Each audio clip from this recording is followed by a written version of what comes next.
मार के वहां से भगा दिया तीनों ने मिलके। ठीक है, फिर शेर को गाय नहीं मिली, वो नहीं खा पाया ना उनको। फिर जब एक बार 3 गाय सो रही थी, क्या कर रही थी? जंगल में सो रही थी। ठीक है, तो एक गाय को भूख लगी और वो उठ के अकेली मतलब चरने चली गई जंगल में। बाकी तीनों क्या कर रही थी? सो रही थी। वहां से शेर निकल रहा था, उसने देखा कि आज एक अकेली गाय चल रही है, बाकी तीनों सो रही थी, वो अकेली चल रही थी वहां पे।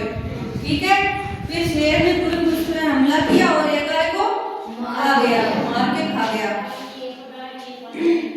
फिर दूसरे दिन शेर ने और सोचा कि एक गाय को और खाऊंगा। दूसरे दिन 2 गाय अलग दिशा में चली गई और एक गाय अलग दिशा में चल रही थी, फिर उसने उसको भी खा लिया। ठीक है, लास्ट में बची 2 गाय। वो दोनों एक दिन चलते चलते अलग अलग होगी एक अब उनको भी उसने बारी बारी चारों को खा लिया।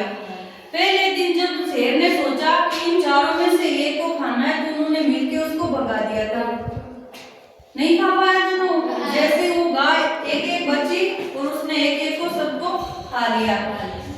इस कहानी से हमें सीख क्या मिलती है वो बताओ देखे। इस कहानी से यही सीख मिलती है कि संगठन में समता होती है, हमेशा मिलके रहना चाहिए। अब जब वो चारों मिलके थी तब तो उनका कुछ नहीं बिगाड़ पाया उसे, जैसे वो एक एक होती गई सबको खा लिया ना उसने। इसी प्रकार से हमें सबको मिलके रहना चाहिए। संगठन में शक्ति होती है, हमेशा एक संगठित होकर रहना चाहिए एक दूसरे के साथ। ठीक है।